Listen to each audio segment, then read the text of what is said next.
မိဘတွေကဗက်လိုက်ပြီးအိမ်ခွဲပြီးတော့ကျွန်တော်ကိုဝက်ချန်လေးတစ်လုံးပဲပေးခဲ့တယ်။အဲ့ဒီထဲမှာဘိုးဘွားတွေမြုပ်နှံထားခဲ့တဲ့ရွှေငွေရတနာတွေရှိနေလိမ့်မယ်လို့ဘယ်သူမှမထင်ခဲ့ကြဘူး။ကျွန်တော်ကတော့ငွေတင်းကားပြအကြီးကြီးတွေနှိုက်ထုတ်ယူနိုင်ခဲ့တဲ့တင်းကားပြနှစ်ပြားကိုအင်ဂျီအိတ်ထဲထည့်ဝက်ပြီးအဲ့ဒီညမှာပဲမြို့ထဲကအပေါင်ဆိုင်ကိုအပြေးသွားခဲ့တဲ့ဘိုးဘွားပိုင်ပစ္စည်းတွေကဘယ်လောက်တန်ဖိုးရှိလဲဆိုတာဒါကသမရနိုင်ငံတော်3နှစ်မြောက်ထုတ်တင်းကားပြပဲတင်းကားတစ်ပြားကဘယ်လောက်တန်လဲသိလား။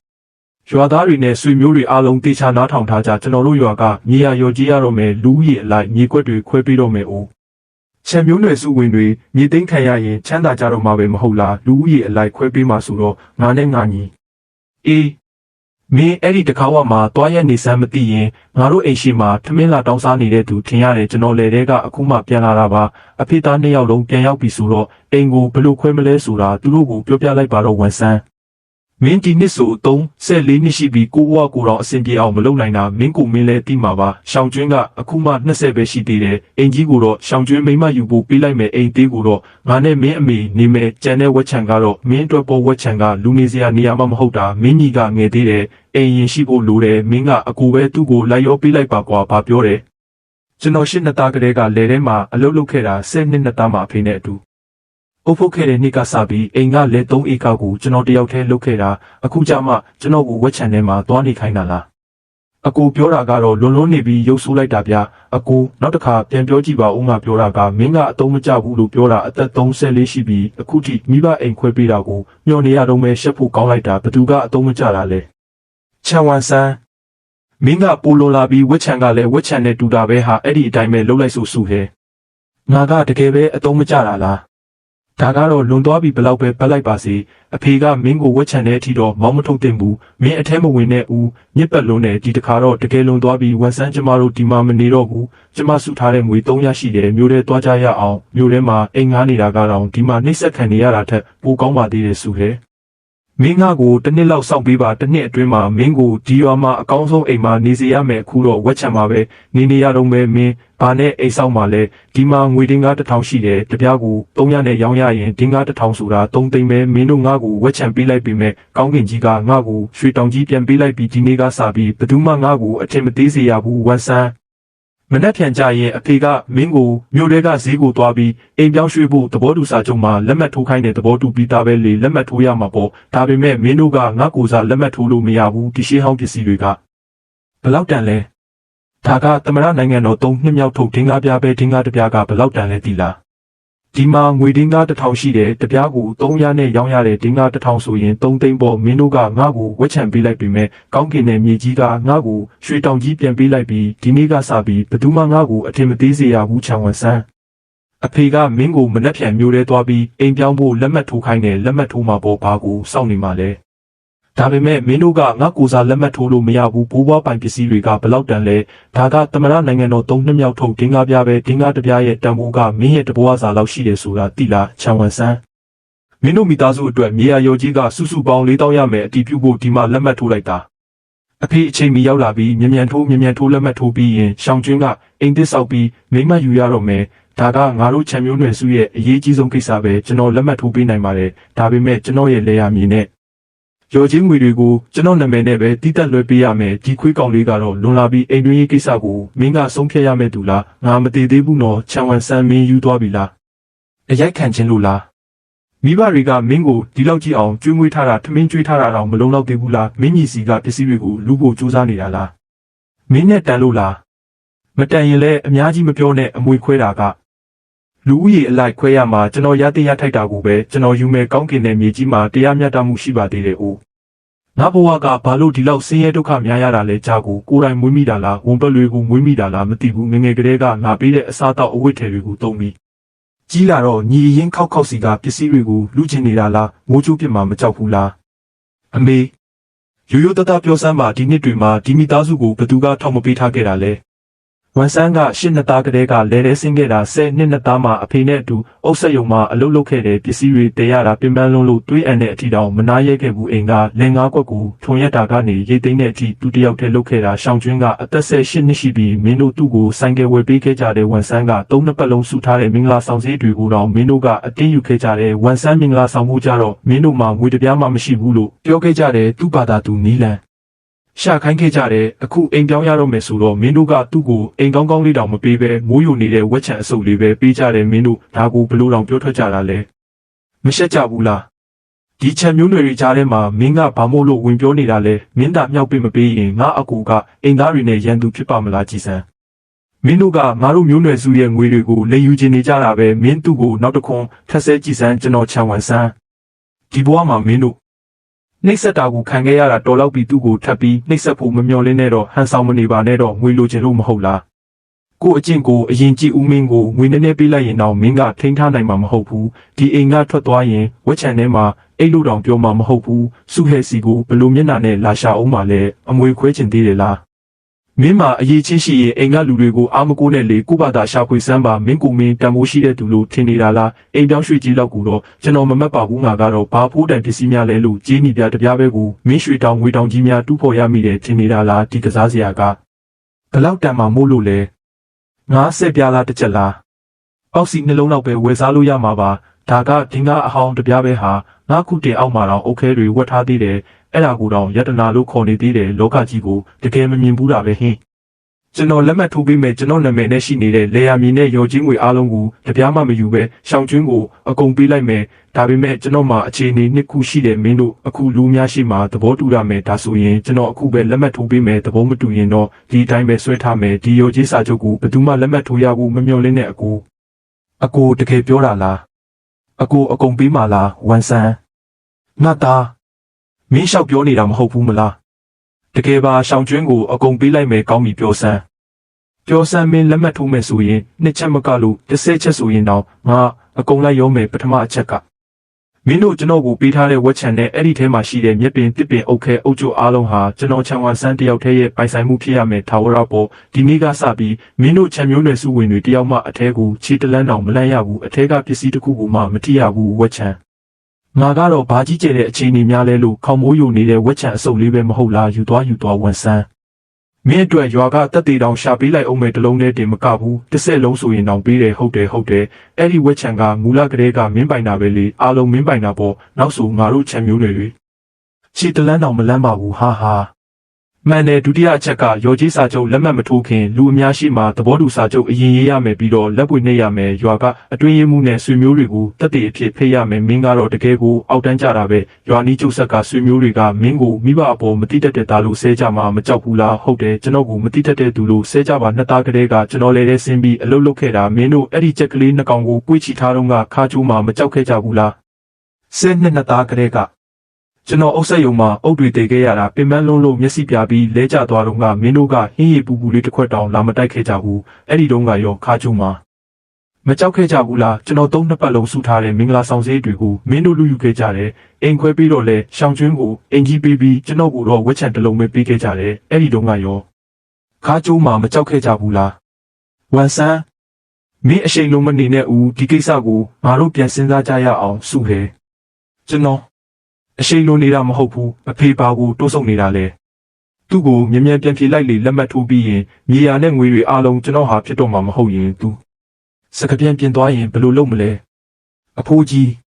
တားပြောတာမှန်တယ်မြန်သဘောတူလိုက်သူစိတ်မပြောင်းခင်ကောင်းပြီငါသဘောတူတယ်အတွင်းရင်းမှုခင်ဗျာကျွန်တော်တို့ကိုတက်တည်လုပ်ပေးပါဦးစာရွက်စာတမ်းနှစ်ဆောင်လောက်ရေးပေးပါဒီနေ့လူအများရှိမှလက်မှတ်ထိုးပြီးလက်ပွေနှိမ့်မယ်နောက်တရားမှာမဟုတ်ဘူးဝန်ဆန်း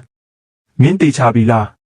ဒီစာချုပ်ကပြီးသွားရင်ပြန်ပြင်လို့မရတော့ဘူးနော်ကျွန်တော်တေချာစဉ်းစားပြီးပါပြီအတွင်းရင်းမှုခင်ဗျာကူညီပေးပါဦးကြားလူအနေနဲ့စာချုပ်မှာရှင်းရှင်းလင်းလင်းရေးထားပါတယ်ဝက်ချန်ကဝန်ဆန်းရဲ့အပိုင်ဖြစ်ပြီးကျန်တဲ့ပစ္စည်းအလုံးကတော့သူ့အပိုင်ပေါ့မင်းတို့သဘောတူရင်လက်မှတ်ထိုးပြီးလက်ပွေနှိပ်လိုက်ကြကျွန်တော်နာမည်နဲ့ရှိသမျှအခွင့်အရေးအလုံးကိုရှောင်းကျွင်းကိုစိတ်လိုလက်ရပေးအပ်လိုက်ပါတယ်ဒီမှာစာချုပ်ရှိပါတယ်မင်းတို့တက်တည်လုပ်ပေးကြပါစာချုပ်မှာနောက်ဆုံးတော့လက်မှတ်ထိုးလိုက်နိုင်ပြီအခုတော့ငါတို့အိမ်ချမ်းသာပြီဟေဟာကောင်းလိုက်တာစာချုပ်လဲထိုးပြီးလက်ပွေလဲနှိပ်ပြီးဒီနေ့ကစပြီးကျွန်တော်ချန်ဝန်ဆန်းနဲ့မင်းတို့ချမ်းမိသားစုဟာဘာမှမသက်ဆိုင်တော့ဘူးနည်းနည်းလေးတောင်မပတ်သက်တော့ဘူးဝန်ဆန်းမင်းတကယ်ပဲနောင်တမရဘူးလားလူမိုက်လေးရကျွန်တော်ဘာလို့နောင်တရရမှာလဲဒီအနှောင်အဖွဲ့တွေကနေလွတ်မြောက်သွားတာကိုနောင်တရရမှာလားကျွန်တော်မိသားစုရဲ့သွေးသားတွေကိုတဘဝလုံးစုပ်ယူစားတောက်ခဲ့ကြတာနောင်တရမဲ့အစာမင်းနဲ့အတူအေးချမ်းနေသွားတော့မယ်ကျွန်တော်ဘဝမှာဒီနေ့လောက်စိတ်ကြည်လင်ခဲ့တာမရှိဘူးသူတို့အထင်သေးတဲ့ဝက်ချန်ဟာကျွန်တော်တို့ဘဝတစ္ဆဖို့နေရပဲစုဟဲမင်းငါကိုယုံမမကြခင်မှာမင်းကိုအုံနီခဲနဲ့စောက်ထားတဲ့ ခမ်းနားတဲ့အင်ကြီးမှာနေစေရမယ်တရွာလုံးအားကြရတဲ့ဘဝမျိုးကိုပေးမယ်ရွာအဖေနဲ့အမေရှောင်းကျွင်းမင်းတို့အိမ်မက်တောင်မမတ်ဘူးတဲ့ဝက်ချံအစုပ်ကြီးထဲမှာကျွန်တော်ခြံဝမ်ဆန်းတဘဝလုံးကောင်းကောင်းမွန်မွန်နေနိုင်စေမဲ့လှုပ်ဝက်ချက်တွေရှိနေတာပါဒီပစ္စည်း30ခုလုံးဟာသမရနိုင်ငံတော်3နှစ်မြောက်ထုတ်ပစ္စည်းတွေပဲတစ်ခုကို300ယွမ်စုစုပေါင်းရွှေတကယ်ပဲပျောက်သွားမှလားတကယ်ပါမင်းကန်ကောင်းတာပဲဒါဟာမင်းရဲ့တဘဝစာကန်ကောင်းမှုပဲကျွန်တော်ကအခုမှဆက်တာပါဒီနေ့ရက်3ရက်အတွင်းအိမ်ကိုမနဲ့စောစောပြန်ရောက်နေကြတယ်နော်တခြားအလုပ်တွေတွားလုပ်နေတာလား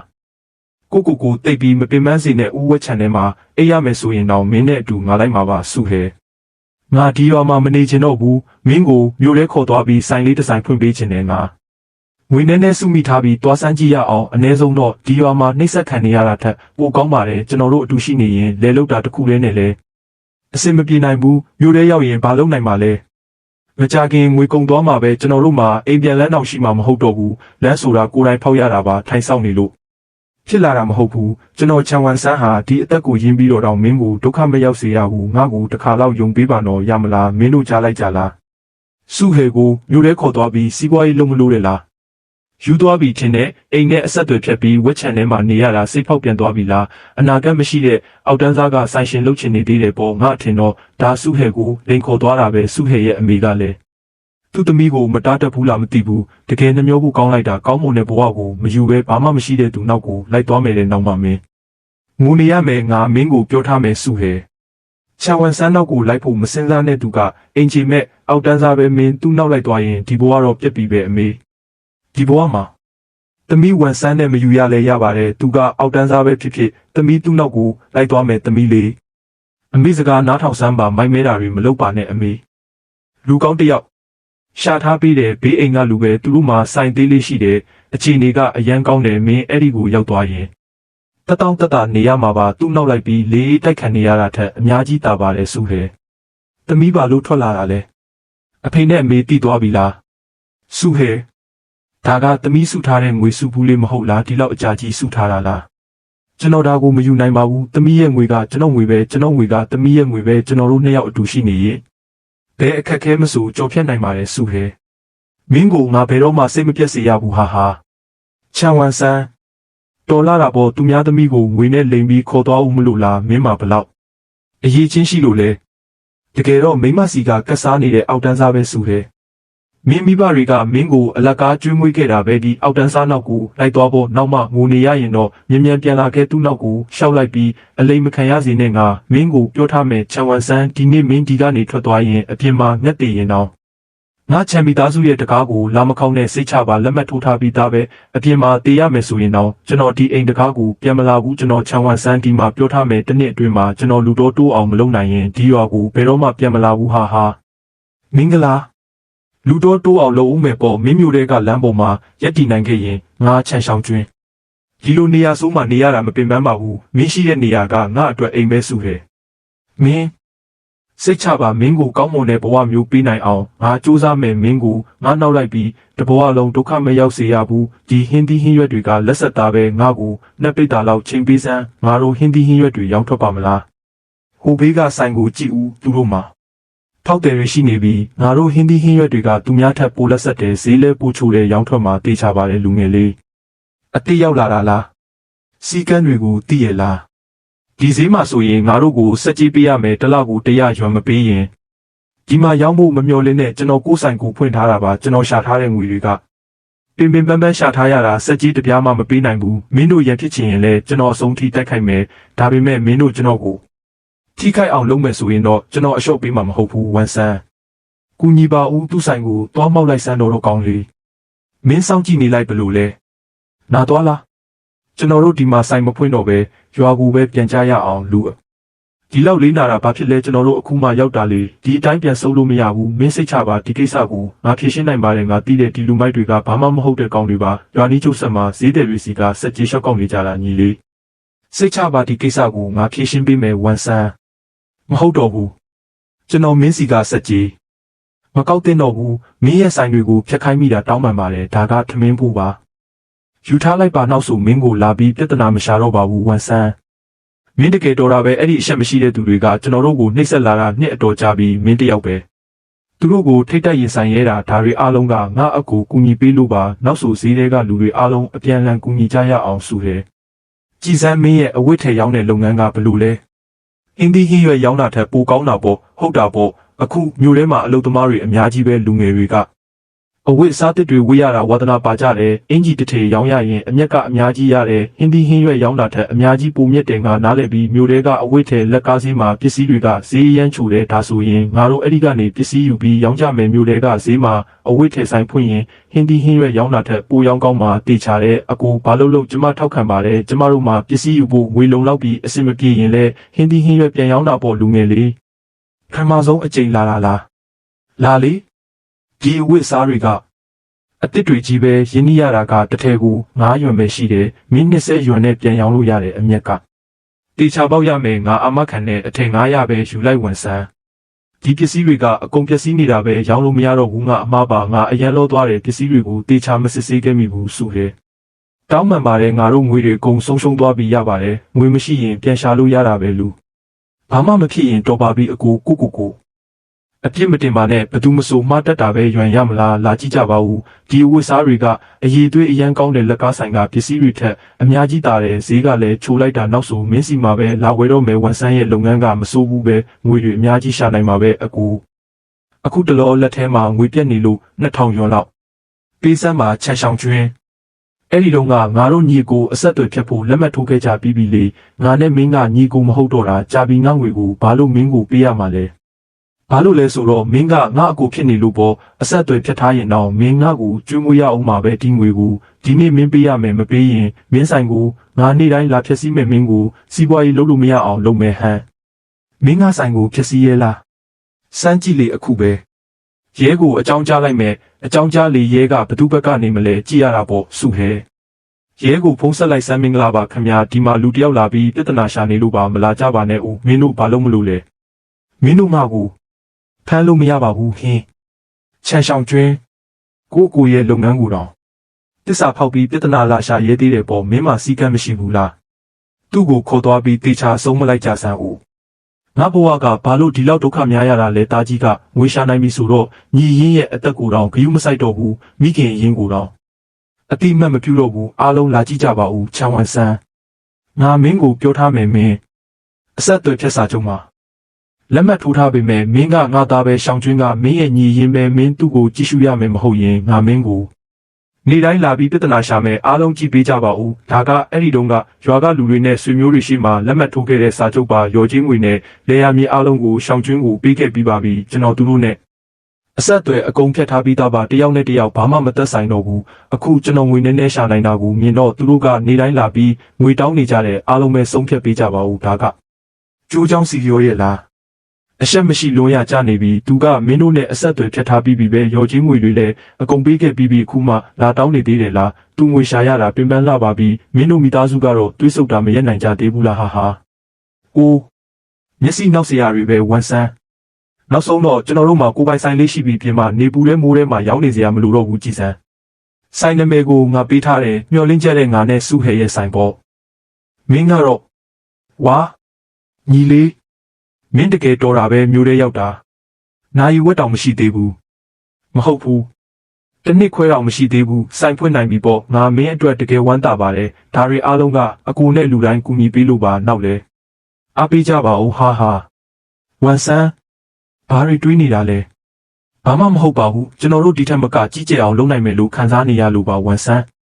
မင်းရဲ့လုပ်ငန်းခွင်သုံးပစ္စည်းတွေကတကယ်အရေးသွေးကောင်းတယ်နောက်ဆိုငါတို့စိုက်ထဲကပစ္စည်းတွေအကုန်လုံး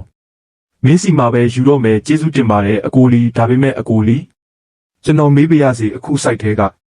ဘီလက်မြေတွေတဲတွေနဲ့တခြားဆောက်လုပ်ရေးပစ္စည်းတွေကိုဘဲကနေယူတာလဲဟင်း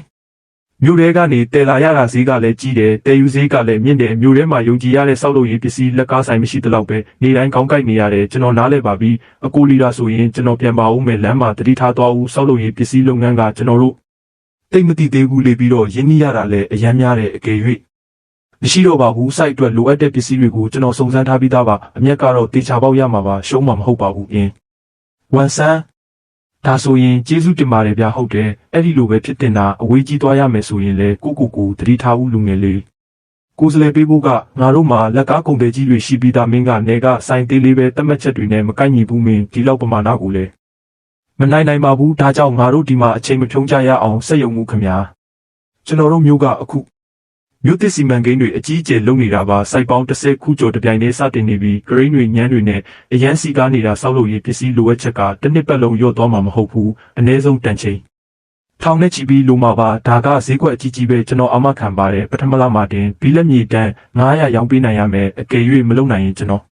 ကိုယ်စလဲအခွင့်အရေးကိုဆုံးလို့ပါမယ်ဆုံးရှုံးမှုအလုံးကိုလည်းကျွန်တော်တာဝန်ယူပါမယ်စက်ယုံကိုဘယ်တော့မှဒုက္ခမပေးပါဘူးကောင်းပြီငါမင်းကိုတလားစောင့်ကြည့်မယ်မင်းရဲ့ရလက်ကိုကြည့်ရအောင်စက်ယုံမှုနဲ့အဆင်ပြေပြေအလုပ်လုပ်နိုင်ပါစေမင်းငါကိုစိတ်မပြတ်စေရဘူးလို့မျှော်လင့်ပါတယ်ကျေးဇူးတင်ပါတယ်စက်ယုံမှုခင်ဗျာဝန်ဆန်းကျမတို့မှာရှိသမျှငွေတွေအကုန်ရင်လိုက်ပြီးတော့အဆင်ပြေပါမလားစိတ်ချပါတေချာပေါက်အဆင်ပြေမှာပါရပါတယ်ဝန်ဆန်းကျမတို့ဆိုင်ကဖွင့်ခါစားပဲရှိသေးတော့လူမသိသေးတာတဘာဝပါပဲဖြည်းဖြည်းချင်းလှုပ်သွားရင်ဖောက်တယ်တွေရှိလာမှာပါနာမည်ကျော်ဖို့ကအချိန်ယူရတာပဲအရင်မလို့ပါနဲ့ငါသိပြီးပြဿနာကဘယ်မှာလဲဆိုတာတကယ်တော့ဒီလိုဖြစ်နေတာကိုဒီ site တွေမှာကပုံမှန်သွင်းနေကြသူတွေရှိပြီးသားသူတို့ကအချင်းချင်းအကျိုးမြတ်တွေနဲ့ချိတ်ဆက်ထားကြတာငါကအစ်စ်ဆိုတော့ငါကိုမယုံကြဘူးငါပစ္စည်းအရေးသွေးမကောင်းပါဘူးစိုးရိမ်နေကြတာအဲ့ဒါကြောင့်အလုပ်တွေကြန့်ကြာမှာကြောက်နေကြတာအကိုလေးဒီလိုလုပ်ရအောင်ကျွန်တော် site ကိုဘီလက်မြေတွေအရင်ပို့ပေးမယ်အကိုအရင်သုံးကြည့်ပါစစ်ဆေးလို့အောင်မြင်ပြီဆိုမှကျွန်တော်ကိုငွေပေးပါအကယ်၍အရေးသွေးပြဿနာရှိရင်ကျွန်တော်တပြားမှမယူဘူးဆုံးရှုံးမှုအားလုံးကျွန်တော်တာဝန်ယူမယ်ဝန်ဆန်းဒါဆိုရင်ဘီလက်မြေတန်40အရင်ပို့လိုက်လေကျေးဇူးတင်ပါတယ်အကိုလီဒီနေ့နေ့လည်းပဲကျွန်တော်ပို့ပေးမယ်လူကြီးမင်းတို့လည်းကျွန်တော်ဘီလက်မြေကိုအရင်သုံးကြည့်ကြပါစိတ်တိုင်းကြပြီဆိုမှငွေပေးပါရတယ်ဝန်ဆန်းတလားတော့မပြည့်သေးဘူးမင်းဘီလက်မြေတန်600တောင်ရောင်းရပြီပဲတကယ်တော်တာပဲတန်600ဆိုတာလူတိုင်းရဲ့ယုံကြည်မှုကြောင့်ပါအခုတစ်မျိုးနယ်လုံးသိနေကြပြီစောက်လို့ရေး site တွေအားလုံးမှာစမ်းဟဲစောက်လို့ရေးပစ္စည်းတွေသုံးနေကြတာချန်ဝန်ဆန်းဟာယုံကြည်ရတဲ့သူဖြစ်မှန်လူတိုင်းသိသွားကြပြီဟာဒီကိစ္စကိုဘယ်လိုလုပ်ကြမလဲရော်ချင်းငွေ4000လုံးကိုပေးလိုက်ရတဲ့ပေါ်ဟင်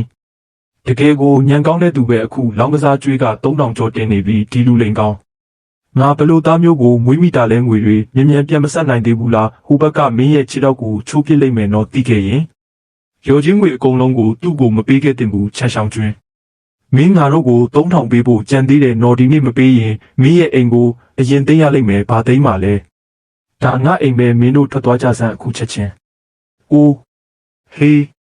သူထေးတထေးဘာဖြစ်လို့လဲလူနာကအနားယူဖို့လိုတယ်စိတ်မလှုပ်ရှားစေနဲ့တော့တွေးတိုးတက်သွားပြီးဆေးရုံတက်ရမယ်ဆေးရုံစည်းက2000yuanကျမယ်ဖေးရဲ့ယောဂကဆက်ကူဖို့မလွယ်တော့ဘူးရှောင်းကျွင်းရဲ့လောင်းကစားကျွေးကလည်းမဆက်ရသေးဘူးဒီကိစ္စကိုဘယ်လိုလုပ်ကြမလဲဟေးမင်းရဲ့သားကြီးကမြို့ထဲမှာတထေးကြီးဖြစ်နေတာမဟုတ်လားငွေရှိတဲ့သူစီသွားရှာလေသူကအိမ်ကလူတွေဒုက္ခရောက်နေတာကိုဒီအတိုင်းကြည့်နေပါမလားဝန်ဆန်းပြောတာမှန်တယ်ငါမှဝန်ဆန်းရှိသေးတာပဲငါသူ့ကိုသွားရှာမယ်မင်းပဲသွားမလို့လေဝန်ဆန်းငါသာ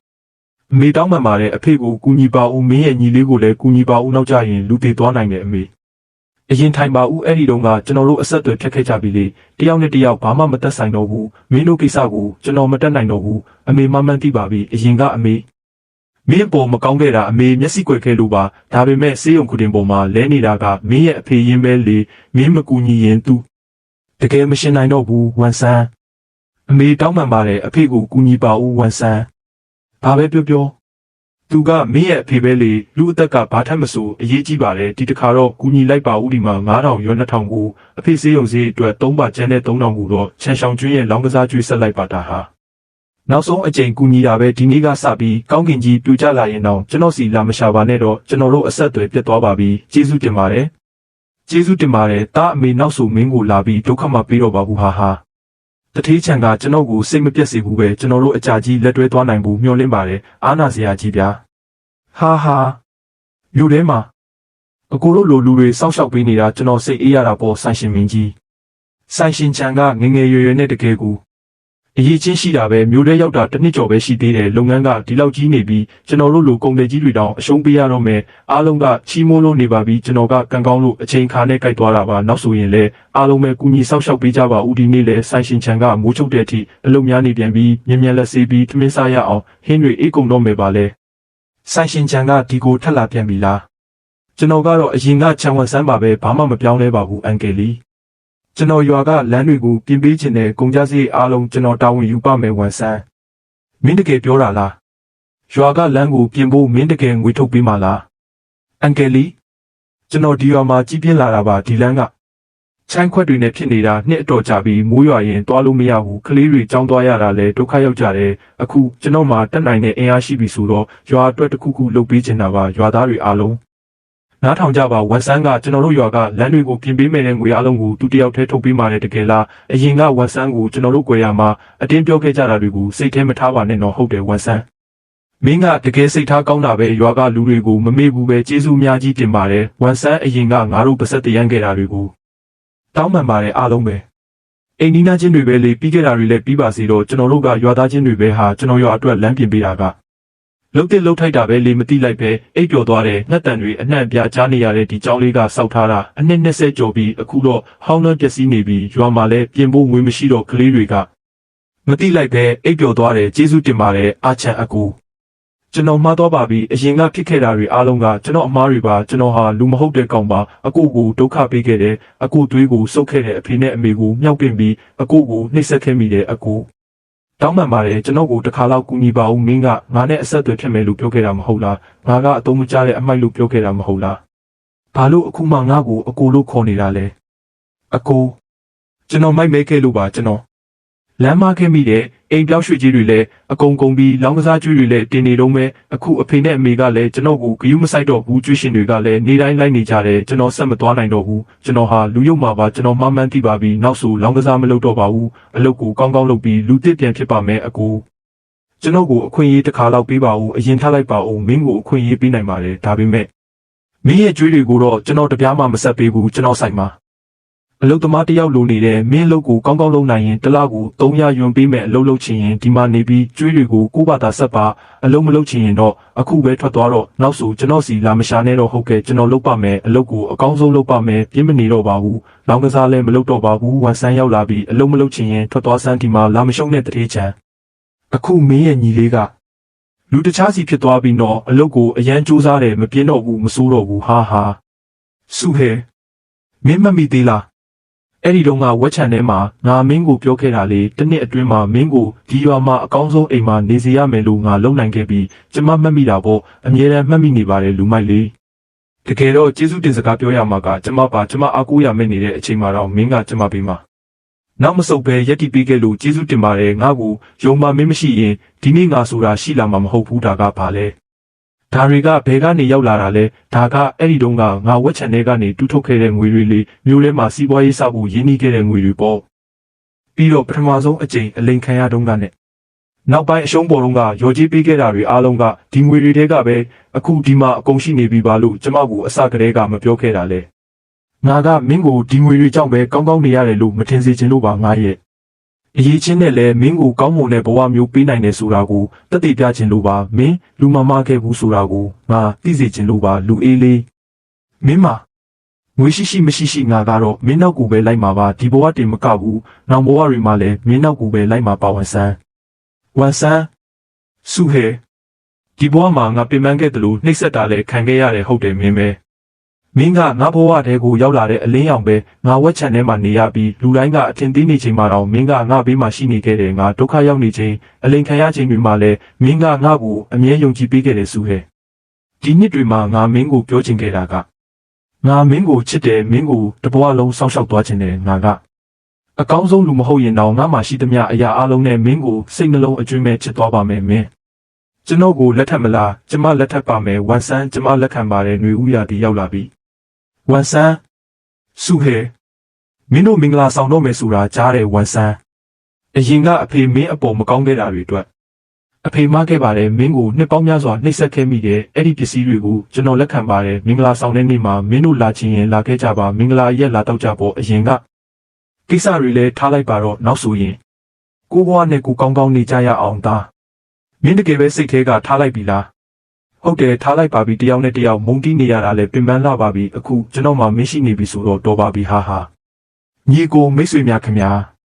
ဒီနေ့ကတော့ဝန်ဆန်းနဲ့စုဟဲတို့ရဲ့မင်္ဂလာနေ့မြတ်ဖြစ်ပါတယ်ဝန်ဆန်းကကျွန်တော်တို့ရွာကနေကြီးပြင်းလာတဲ့ကလေးကောင်းတစ်ယောက်ပါကျေးဇူးတရားကိုမမေ့ပဲရွာအတွက်လမ်းတွေကြောင်းတွေစောက်ပေးခဲ့တယ်ရွာရဲ့ဂုဏ်ဆောင်ပါပဲအားလုံးပဲသူတို့သားနဲ့သူတို့သမီးကိုဆူတောင်းပေးကြရအောင်သူတို့နှစ်ဦးပျော်ရွှင်ချမ်းမြေ့စွာနဲ့အိုအောင်မင်းအောင်ပေါင်းတင်နိုင်ကြပါစေစုဟဲ ကျွန်တော်ကိုလက်ထပ်ပေးလို့ကျေးဇူးတင်ပါတယ်ဝန်ဆန်းကျမကိုလက်ခံပေးလို့ကျေးဇူးတင်ပါတယ်နှစ်အတွင်းမှာကျွန်တော်ရဲ့စောက်လုပ်ရေးပစ္စည်းလုပ်ငန်းကနေမြေတော်များများအထိပြန့်နှံ့သွားခဲ့ပြီးနာမည်ကြီးလုပ်ငန်းရှင်တဦးဖြစ်လာခဲ့ပါတယ်နှစ်တိုင်းရွာအတွက်ရေပေးဝေရေးစနစ်တွေဘိုးဘွားရေးသားတွေကိုလှူဒန်းခဲ့ပါတယ်အခုတော့ကျွန်တော်ဟာအရင်ကဝန်ဆန်းမဟုတ်တော့ပါဘူးချန်ဝန်ဆန်းဟာကြည်စမ်းမင်းရဲ့သားလေးကငငယ်ကမင်းနဲ့တပုံစံနဲ့ပဲညံကောင်းပြီးတတိရှိတာဟာကျွန်တော်ဘဝမှာအကြီးမားဆုံးအောင်မြင်မှုကငွေတွေဘယ်လောက်ရှာနိုင်တာလဲဆိုတာမဟုတ်ပါဘူးမင်းကိုလက်ထပ်နိုင်ခဲ့တာနဲ့ဒီသားသမီးနှစ်ယောက်ကိုရရှိခဲ့တာပါပဲစစ်မှန်တဲ့မိသားစုတစ်ခုကိုရခဲ့တာပါမေကျွန်တော်တို့မိသားစုကိုမုတ်တွေကျွေးပါဦးလာပါပြီရှင်ဟာဒီနှစ်တွေမှာရှောင်းကျွင်းလဲနောင်တရသွားခဲ့ပါပြီအချင်းစရိုက်တွေလည်းအများကြီးပြောင်းလဲသွားခဲ့တယ်အခုတော့ကုမ္ပဏီမှာကားမောင်းသမားဖြစ်အလုပ်လုပ်နေပြီရိုးသားတဲ့ဇနီးတဲ့တယောက်လည်းရခဲ့ပါပြီဘဝကတဖြည်းဖြည်းကောင်းမွန်လာခဲ့ပါတယ်အရင်ကအာဃာတတွေဟာလည်းမိခိုးမွေးတွေလိုပဲပျောက်ကွယ်သွားခဲ့ပါပြီ